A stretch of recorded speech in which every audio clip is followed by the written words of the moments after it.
Yo,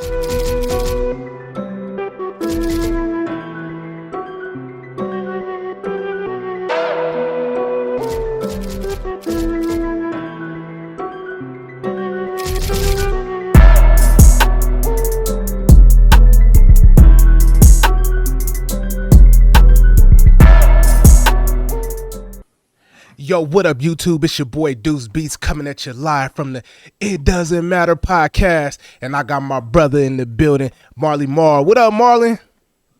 What's up, Deuce? We live, bruh. Hey, man, today gonna be special, man. I'm telling you. I mean, I had to go ahead and bring somebody from the archive. Hey. I'm gonna shout out this dude right now because everybody should know who he is. This is my brother from day one. You know what? Give it up for my boy Zig, aka Isaiah Frey. What's up with it, Zig? What's poppin', y'all? How you doing? Good.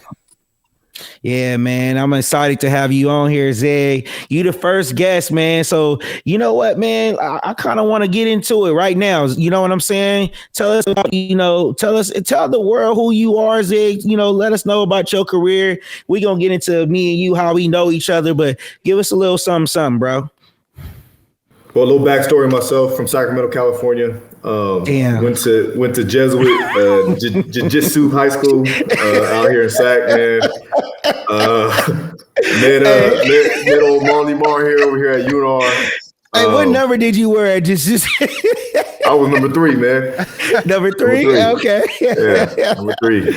All right, that's what's up. Yep, but went to UNR, met Marley Mar. We actually were one of the first 5 freshmen on campus, and that's how we met. That's how we kicked it off, man. And got into a lot of trouble. This dude stealing my car. I was the only one on campus that had a car. Wait. You said stealing a car, bro? Stealing my car, bro. Bro, why I'm not in jail? But, man, man, we'll get into that later, man. But we're gonna get into it. Yeah, we'll get into that later. But played with Marlon for 4 years, and then was blessed enough to get drafted to the NFL. Played 5 seasons. After that, I'm done. I've been done, and then I'm in medical device sales now. So I've been trying to get to it. Man, that's crazy, bro. You had such a lot going on just now. You said you played college ball with me, went to the NFL, and then you talk about a career after football. Like, that's a low. I mean, do you want to elaborate on this, or you just like, all right, man, I'm ready to just move forward with that and just go to the next topic, bro? I can have a whole didactic on that, man, and I'm sure you can speak to how it is life after football and all that, and trying to figure out what you want to do, and then going through that weird stage when you don't know what you want to do and what you do want to do, but you didn't start selling drugs, did you? Not at all, man. No, not at all. And if I did, I wouldn't say it on here, man. This man crazy. Hey, wow. Hey, Zig, man, tell us a little bit more about that NFL life, man. Nobody knows this, but I remember you came in with me talking about, hey, we gonna go to the league, all this and that. My boy made it, man. Tell us how that experience was. Well, man, it was just a grind. I think what helped me in college, and you can speak to this, is we held each other accountable in how we worked. Every day was a grind, man. We had to get, the goal was to get 1% better every single day. And being around a crowd that's going to allow you to grow and push forward was my main thing that helped me get to where I wanted to go. So, to anybody listening, I tell kids all the time, man, make sure you get the right people around you. I think that's the biggest thing is having the right people and having the support system to grind with those people, because everybody has the same common goal, man. I think you have a lot better chance to achieve what you're going for. Man, hey, kids, did y'all hear that? Have the right people around you. Yeah. I had the wrong people around me, so don't be like me. Oh, man. Well, Zig, man, you was telling me, earlier, before we even started this podcast, you got a memory, like something that we can have a little flashback on. You want a memory about you? Is it that time? It might be that time. It's a story time.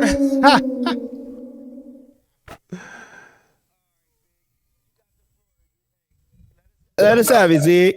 So we in our first fall camp as freshmen, and back then, I already know where he going, man. This is back then before 2 days was outlawed. It was outlawed, so we were still doing 2. We had 3 days actually. Coach Alt was insane, out of his mind, man. So we went like 10 days straight, and then finally got a day off. And on that day, the night before the day off, we decided to go watch a movie. We all went to go watch Tropic Thunder. That's when it came out. Yep. Tropic Thunder, it just dropped. So we sitting in there watching the movie. Movie's hilarious, by the way, man. Robert Downey Jr. killed it. We ended up leaving, and you know Marlon, man. Marlon's a talker. He just loves to talk. Yeah. Marlon gonna talk his ass off. So as we leaving the theater, we walking the steps. He talking about the movie. About giving a whole just plot review of the movie. Yeah. This dude misstep, tripped himself, and like damn near stumbled like 5 stairs down. Shit, man, I hurt my knee, man. We over there cracking up. We like, man, whatever. Man. That shit was crazy. Yeah, we thinking he like, okay, he just hurt his knee, whatever. Come to find out, man, he go in the training room the next day. And get checked out. Well, he tore his meniscus. He tore his meniscus in the movie theater, man. He had to sit out for like 2 weeks. Hey, bro, it was crazy because you know what's crazy about that, man? If I didn't tear my MCL, I probably would have been playing that season too because that was the crazy. I was running with the tools and it was like, the red shirt. Man, isn't that crazy? But Zig, why you gonna do me like that, bro? You gonna tell everybody I was that clumsy, bro? I missed this step. Hey, man, Nevada, y'all didn't hear that. Bro. Hey, I'm gonna tell you something too. So look, I'm smart, bro. I was like, man, they probably gonna say something too. Like they was like, they be on that shit. And we had some funny trainers, bro. Like they acted funny, bro. So the day before that. He ain't mentioned this. We had a scrimmage. I just said, hey, man, my knee been hurting ever since I went up there and tried to take the ball away from Zach Sudfield. I was like, I landed funny on my knee, but I just, I went through that whole thing. And, man, I can't believe it, bro. I really tore my shit, bro. I was bad as hell, bro. And it all happened from a damn stair, bro. Like I missed the stair, bro. Yeah. Like that was what downtown Reno movie theater. Yep. Damn, bro, that's crazy. Man. Tragic. Tragic, man. Hey, man, you see, story time ain't always positive for Marley Marr, man. It ain't always a good story time for me, man. I got good ones, bad ones, everything, man. I got a whole bunch of them, man. I got a whole I'm not giving you the platform to just roast me, bro. Yeah, let's hear another one. I was going to be quick. It'd be quick, but I'm going to tell about the story when we were roommates and we played Notre Dame. Ooh. And we had to leave at like 5 in the morning. And we in the room, everybody in their sleep. And we wake up to some food cooking. We're like, what the hell? Why is there food getting cooked at 5 in the morning? This fool has some Tyson wings in the oven at 5 in the morning. 5 in the morning, like, bro, you eat some Tyson wings at 5 in the morning, bro? Like, what you doing? Hey, man, you know what's funny? I'm hungry. Hey, Zig, you want to know what's funny, bro? Hey, last episode, I had to tell the story time about Notre Dame. And not the game Notre Dame. I had the story time about Notre Dame, and guess what? Ahmad Wood. The NCAA. The NCAA. I gave that nigga 2 L's in one day. Shout out to Ahmad, man. That's my guy. Shout out to Ahmad, man. Oh, man. That was a crazy story, bro. It was crazy, man. Man, hey, we had some good times, man. Yeah. Some good times. Man, I know I got some great memories with you, Zay. And being that we came in together, man, it was a blessing. And then it's always a blessing to see you still doing good, brother. Yeah. Appreciate that. I got a question, man. Dude, so I'm gonna start off with you, man. Okay. You've been around Nevada for quite some time. We've been rocking for quite some time. People don't even know that. Yeah. But being around Nevada, man, let me ask you, who was the top 5 players you can think of that you saw during your time around Reno? I think my number one, I ain't even gonna lie, is Cap. You know what I'm saying? Yep. Kaepernick.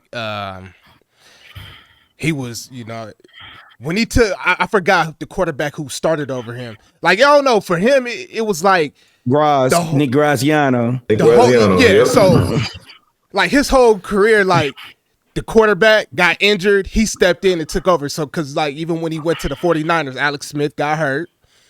He took over, you know what I'm saying? So I got to go Cap. That's hard. I ain't even gonna lie. Let me just keep it real, man. I went to a few football games, but me, he ain't a real Nevada one back then. Look, let me just say this shit, like, let me just say, before y'all came, right?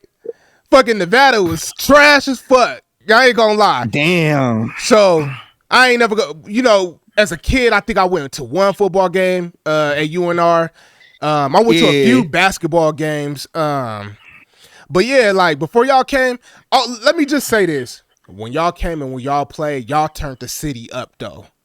Y'all had the city lit. You know what I'm saying? And from y'all, it had everything else around, elevating. So, at the time I was rapping, like we had hella people at the shows. We was all kicking it at the Frey house, like the Frey house popping. You know what I'm saying? I ain't heard that. I ain't heard the Frey house in years.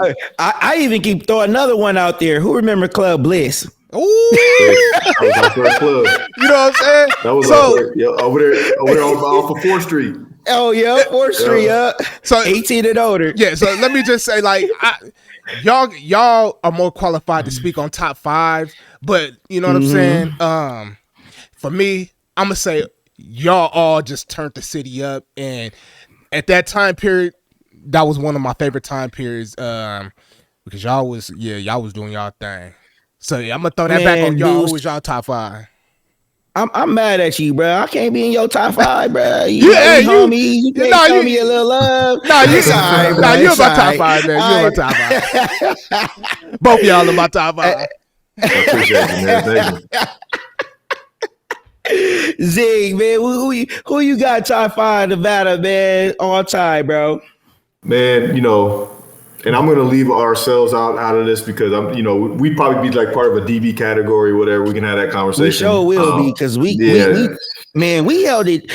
Man, I'm gonna have to cut this one in here real fast, dudes. A lot of people don't know that me and Zig were the only true starters that held it down for multiple years together. We went from Doyle Twan.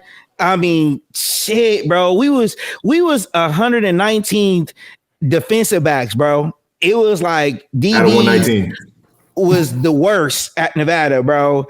And then all of a sudden, we ended the year top 10 in 2010 in all defense, bro.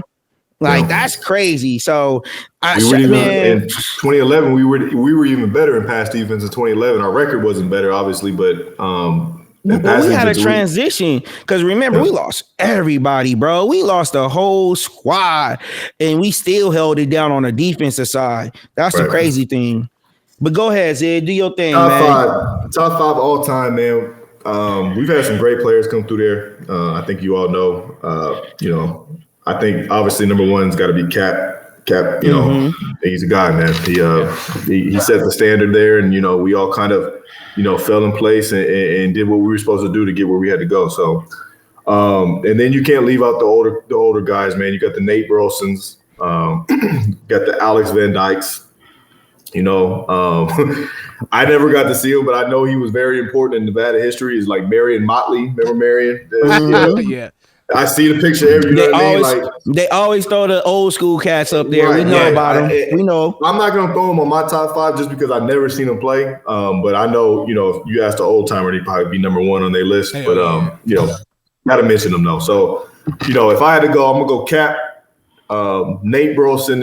I'm gonna go Nate Burleson and Alex Van Dyke together and put them together. Okay, group them together. Yeah. Group them together. I got Dante number 3. D-Moke. Yeah, gotta throw Dante in there. Mm-hmm. And then I want to throw a linebacker in there, but there's too many of them. And just for the strength of them being my boys, I'm gonna combine them together too. I'm gonna go JMJ and B Marsh. Oh, okay. Yeah, JMJ and B Marsh. I'm not forgetting them out, man. Mm-hmm. And then number 5, man. Number 5 is a toss-up. I think you can go, Vi. You can go Vi. Actually, you know what? I love Vi. I'm gonna go Vi. That's number 6. Number 5 is Joe Batonio. Joe Batonio, J-Man. Yeah. Real talk. Hey, man, J-Man, I remember him as a freshman when he came in. He was no particular order, too, my fault. And when I say this, Cap's number 1, everybody else is kind of where you can move them around. Right. But you remember J-Man came in and he was on a Kodak squad just killing it, bro. And they moved him over instantly. Like, he was that guy, Hey, I played with him one time in intramural basketball. Dude had the coldest feet I've ever seen for an offensive lineman on the basketball court. Super cold. There's a reason why he's a 6-7 time all pro or whatever. Like, yeah, he was unbelievable, man. Unbelievable athleticism. J-Man from the city, bro. I actually played against him. Me and him went together. I played against him in high school. He's like 2 years younger than me or whatever. But I'll never forget, man. He went to Long Beach Wilson. I went to Inglewood. So, just to come up to Nevada, to see him at Nevada, that was cool. Yeah. But I'm missing a lot of guys, man. You got Rishard, man. I'm not going to forget about him. And then, if he would have kept playing and not left early, Kevin Bassett would have been up there. There's a whole bunch of dudes, man. Josh Maga.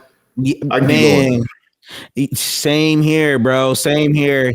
So, I'm gonna go ahead and give you my top 5, Zed, because I have some people you didn't have on your list, and I'm gonna even throw a name out there that most people don't even know about like that. So, of course, Cap is gonna be on the top 5. It's pretty, obvious, right? When I think of linebackers, I can think of only one linebacker that was that guy, like all around best linebacker, and me being behind him, Josh Maga, bro. Josh Maga was the fucking truth. Dog, he filled every hole, and the dude was a damn DB. I seen it with my own eyes. Like, shit, you can't stop this guy. This dude, to me, his potential was through the roof. So, Josh Maga, I got Cap. Ooh, J-Man, he was a monster, bro. I'm not gonna even lie to you because I used to have to fill that B gap. Our defensive scheme, defensive scheme, bro. You have to go fill that hole. Ain't nobody want to see J-Man in that hole. He can clear you out, and you know what? His game transitioned to the NFL. It just was seamlessly. Like, he's so smooth with it. So I got J-Man in there. Next is D-Moke, bro. I know. Look, man, we see colleges do this now. We see the NFL do it now. We can talk NFL schemes and schematics and stuff like that. Me and you have that type of knowledge, right, Zig? Right. But I remember when Coach Boo got to Nevada, he was the first person I seen in all of college football, all of pro football, take a D lineman and stand him up and put him over any gap. And say, you're going to attack the weakest link and get the sack. Don't even worry about any other assignment. Just do this and get the sack. And Dante Moke was a freaking nature, bro. The dude tell them what he ran his 40 in that one day. You remember that? You remember when he ran his 40? The 4.2? That shit was fucking crazy, dog. He was only like 2. He lost all that weight too. And he was like 2. D-Moke could fluctuate from 250 all the way down to 230. And this dude ran a 4.240, and it's not a look. He ran a 4.4 something at the combine, 4.40, but that wasn't even his fastest 40. That wasn't D-Moke. That was D-Moke trying to bulk up so he could play outside linebacker. That dude was a freak of nature. Freak of nature. That's crazy. I remember watching that, man. He was gliding across the turf. Like, legit, it was the weirdest thing to see in person. Like looked like he would just glide, just gliding. Yeah, remember his first step was 5 yards too. Yep. he would take off 5 yards with a head start. Yep. Hey, but you know what, man? Shout out D-Bulk, man. I got a chance to see him in AZ. That nigga killed me, Zig. That dude tried to work me out like we was still. Oh, you worked out with him? Hell yeah, that nigga crazy, bro. He's still doing all of that crazy shit, man. He crazy, bro. He crazy. Hey, oh man, I got another one for you, Zig. You didn't mention this guy, but I gotta mention him because out of all the players at Nevada, he had the biggest impact on me. He showed me the ropes of the game. Jonathan Amaya. You know, I meant to say, I can't forget Johnny Ball Game. Bro, Johnny Ball Game. Him and Uche were my mentors, man. Yeah, they was our mentors, right? Yeah. Hey, this dude had the ugliest number, though. He wore number 49. What the fuck is a DB wearing? Hey, he made it look swaggy, though, man. He swagged that out, though. He was swaggy, but the number wasn't, Zig. You can't give him a swag with that one. I honestly can't picture him with no other number. Like, I see Jonathan Amaya, I think of 49. Hey, they should be retired, though. They should lucky for sure. If they retire at 49, it'll be perfect for Johnny Ball Game because, all right, look, man. We could go back to the Coach Burton days, man. Remember we used to go in there and watch film? That dude used to roast you. He like, look at this. This is what? Bro, you don't ask me to play next week. No, he used to get roasted by him. You get roasted, right? But who graded the highest every week? Every week, all positions. It was always Johnny. That dude was filling gaps, playing man-on-man coverage, playing linebacker, everything. And the dude knew everybody assignment. And I used to get, I ain't gonna lie, bro. I didn't know football was like that difficult. And like I'm used to, cover 2, cover 3, cover 1. But you get to college, it's combo coverages. It's, if this formation come out, adjust to this and that. John was able to pick all of that shit up on the fly and make plays on it. That scheme was way easier though than the one we had to learn the next year with Boo. Oh yeah, Boo. Man, you know how. Boo had us thinking too hard, bro. Matter of fact, remember the pendulum? Oh yeah, the pendulum. That's how you got your pick, man. The pendulum. Hey, that was my pick. Yeah, that was my pick, bro. And the funny thing about that though, man, is I had to be the damn quarterback of the defense calling Dookie plays. Like I had to tell him how to align, assign, and play my shit at the same time. Like that was crazy, bro. Like shout out to Coach Brad, man. R.I.P. I miss him, man. He was a good dude, man. Good, great dude. Hey, hold on. I got a question for both of y'all. How intense was Coach All? Is that a question? Is that a question? I'm gonna let you go, Zig. Listen, because hold on. Because right to the public, this dude, he seemed like he was just one of the greatest coaches ever. He talked great. He was calm. I didn't go to UNR. You know what I'm saying? So I didn't play football in college, so I don't know how he was as a coach though. Y'all was in the trenches with Coach Hall. So is that what he made? He made you want to drink? He made me drink. So yeah, I'll say this, and it's gonna be short and sweet. I'm forever grateful for the opportunity he gave me. Yeah. But past that, I really ain't got much to say, man. I'm just gonna keep it there. Okay. I think you know why, Marlon. I already know, man. People don't understand. There's a lot of politics that goes into collegiate, professional sports, man. Yeah. And you can't really elaborate too much. What goes on in the locker room stays in the locker room. Right. So we're not going to go into details about that. But I'm going to tell you this, man. I'm forever grateful for CA, man. He opened up doors for everybody. And that's pretty much it, man. Some people are old school. That old school mindset mentality, it can make you or break you too. So, and the stories, but it's real. You know, if you know, you know. You know what I mean? That's all it is. If you know, you know. Right. Get the fuck out of here. Get the fuck off my field. Yeah. All right, man. Hey, you gonna give me PTSD, man. God.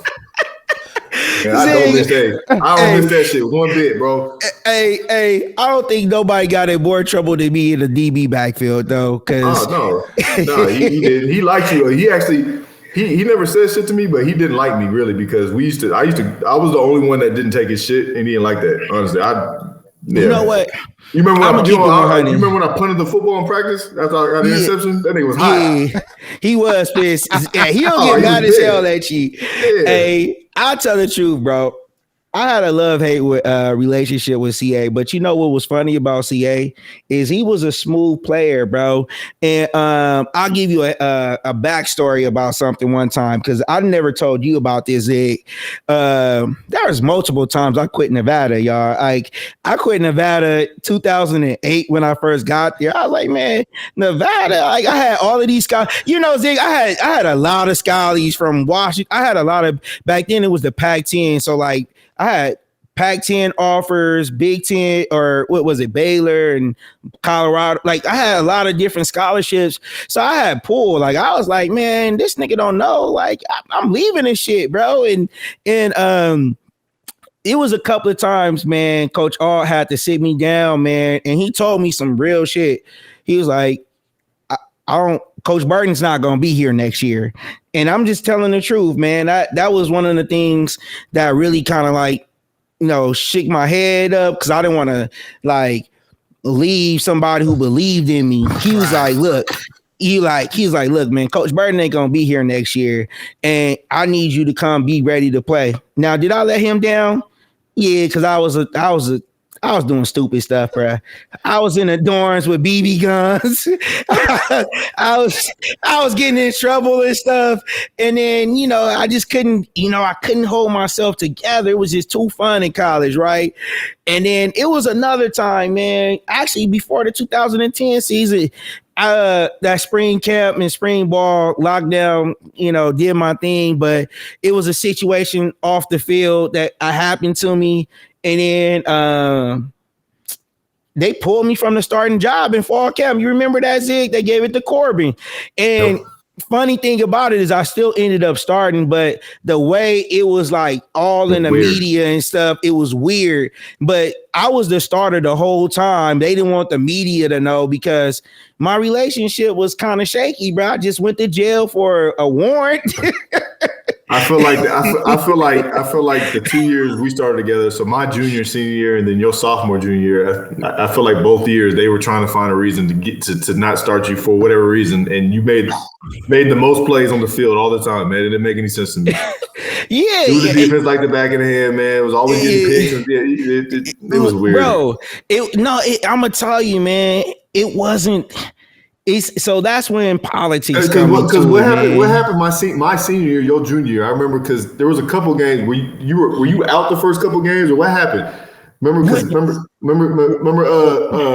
Charles was playing. He was playing safety. Oh no, I that's the year I tore my hamstring. That's what it was. Okay. Yeah, I tore my hamstring. I didn't come back until afterwards. But let me tell you what else happened too, because I got to throw this out there, man. I failed my drug test. You're right. I got popped for the drug test, and Coach Alt was really pissed off with me, bro. We had that one-on-one. He was like, "Look here, son. I'm not gonna kick you off the team, but I'm not playing you."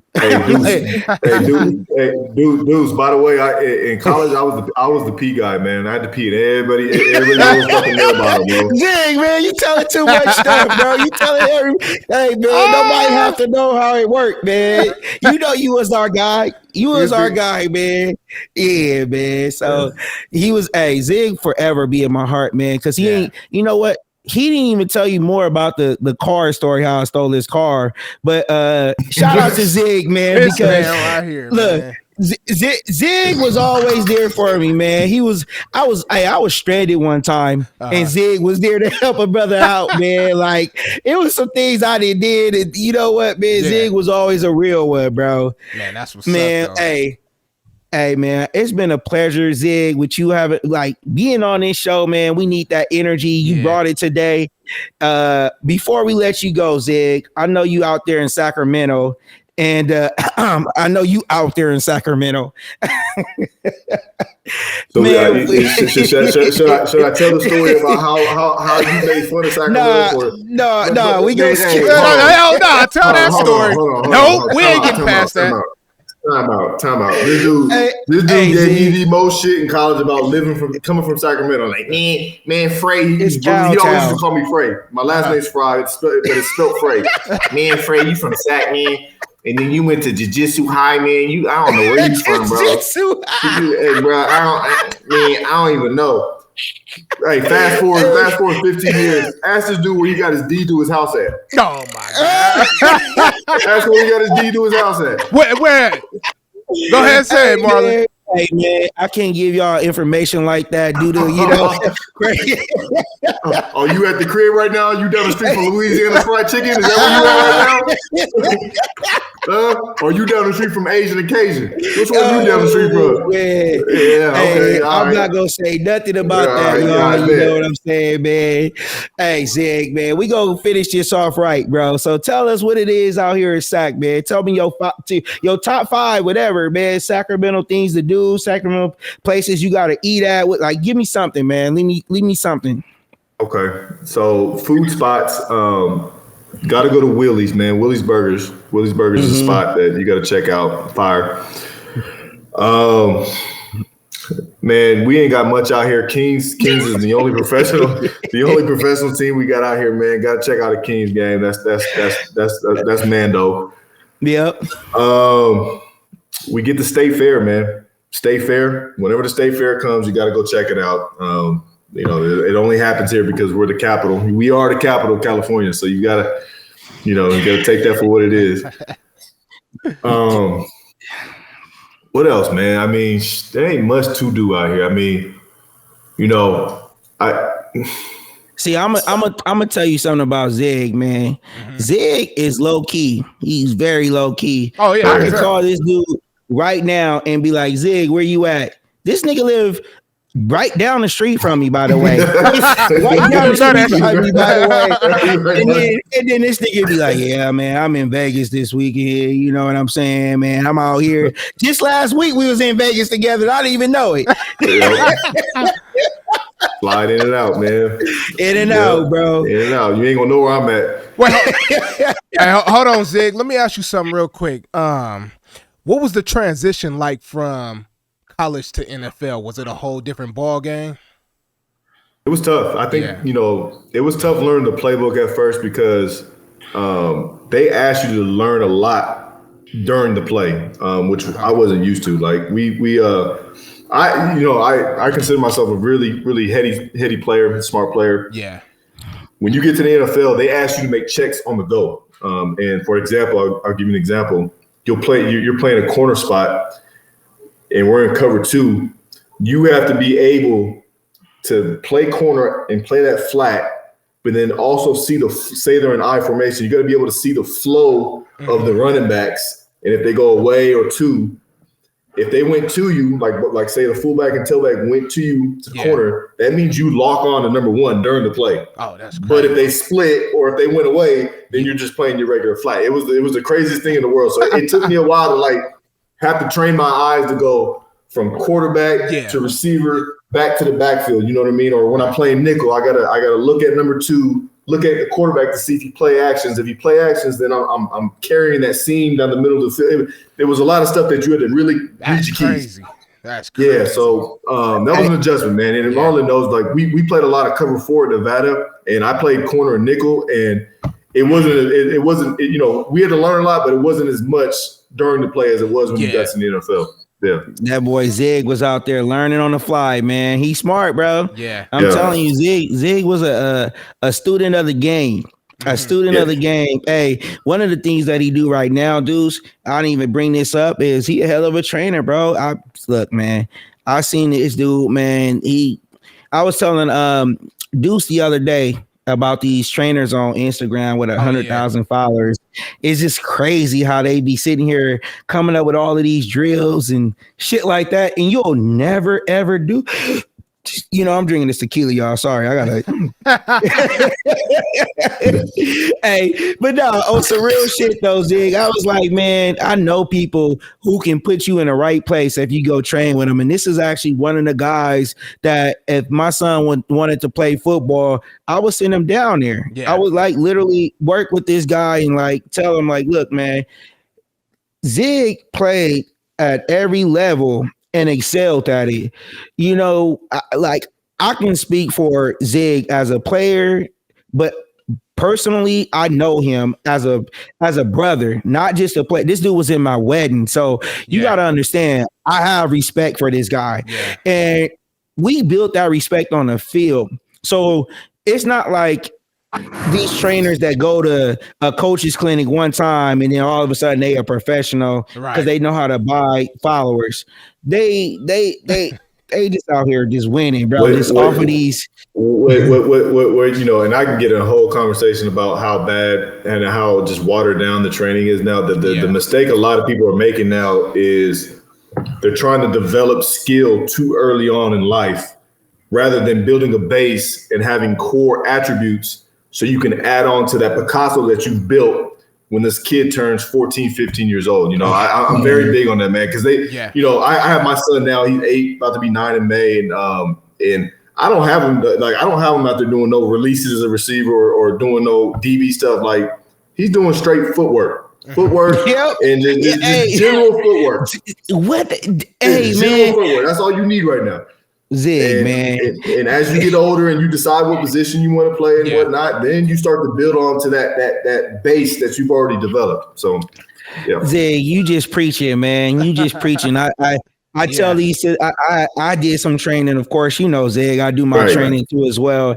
And I'm like telling these kids and, you know, the parents themselves, I'm like, look here, man, before we even get into, let's just talk about zone coverages, right? Because you don't even understand the concept of a zone, because you're playing man technique in the zone coverage, and that's not how you're supposed to backpedal, open up, or anything like that. So I try to teach them things that will really help them out as far as like their base, knowing how to backpedal correctly, things like that, you know. And then I actually go into higher level techniques and stuff like that, but I took myself away from that platform because I see that it's more about a following versus an actual teaching, you know, and my passion. You know, I got this shirt right here, man. Y'all see it? It says the love of the game paid in full, man. You know what I'm saying? The love of the game I had and what I see in today's football, it's not the same. Right. Nah, man. Football. Like I said it the other day, you know, the 7-on-7 is ruining football. Yeah, it's killing the sport, man. It is. You get a lot of adults that don't have the credentials to be out there coaching and mentoring these kids, man. And it's making its way onto the high school field, because I coach high school at Jesuit, and it's bad ball, man. And I'm so against it. I can't stand it. I can't stand that the adults are allowing this to happen.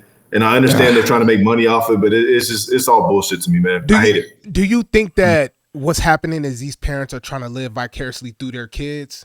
1,000%. 1,000%, man. Yeah, 1,000%. And what's killing it is social media, because there's too much information being dealt out there in social media. So they think that a lot of the times they're able to get to this level that they see other people on social media at, and that's not the case, man. They, you know, there's a lot that goes into getting to a certain spot. Like, for instance, you speak of that Cam Newton thing that happened last week. Like, them dudes, there was no reason why them dudes should have been talking to fucking Cam Newton.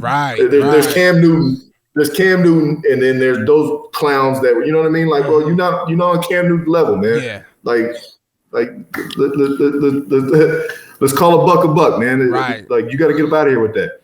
Hey, Deuce, what did I tell you, man? I said these young athletes, they have the resources that we didn't have as players growing up.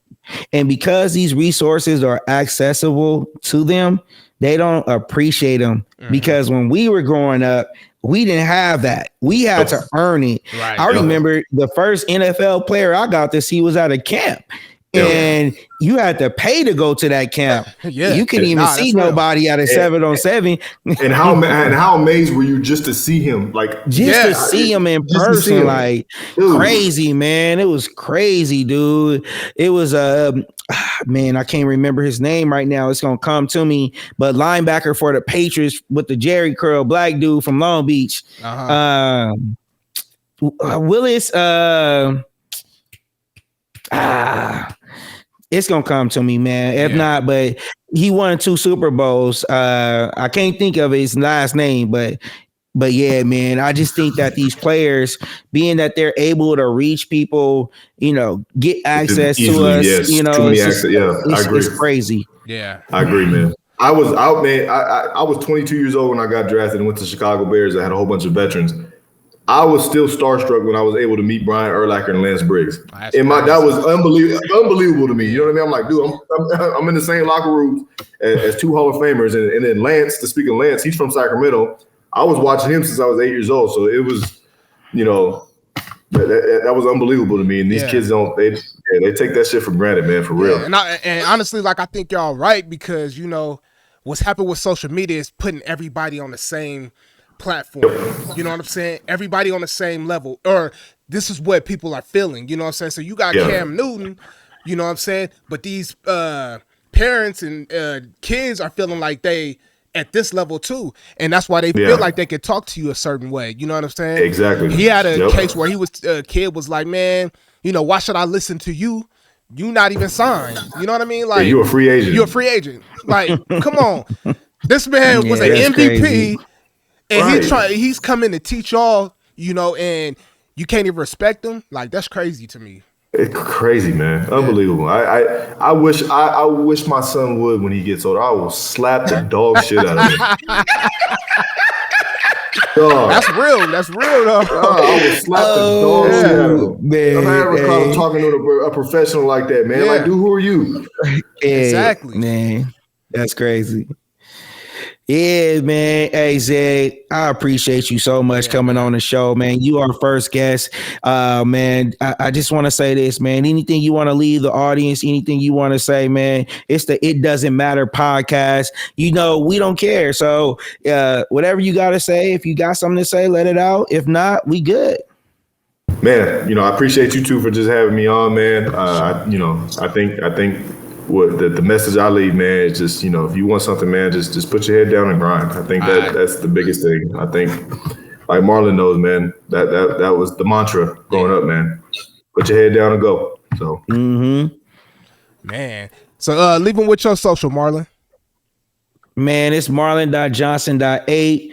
Y'all know it's on the It Doesn't Matter podcast. Y'all can check us out, follow, subscribe, hit them up, dudes. Yep. And then Zay, go ahead and tell them yours too. Instagram is IDF_28. That's that, and then anybody that's looking to get training done, it's a diligent dedication. Diligent dedication for the Instagram. So diligent dedication, y'all. Make sure y'all follow that. And then mine is Deuce Beats everywhere. DUSEBATZ on all platforms. You know what I'm saying? So it doesn't matter what any think, you know what I'm saying? This is what we do. Yeah. I got the Austin 316, you know what I mean? Hey, The Rock said. Hey, you feel me? Hey, we out of here, man. Deuces, you feel me? Peace out.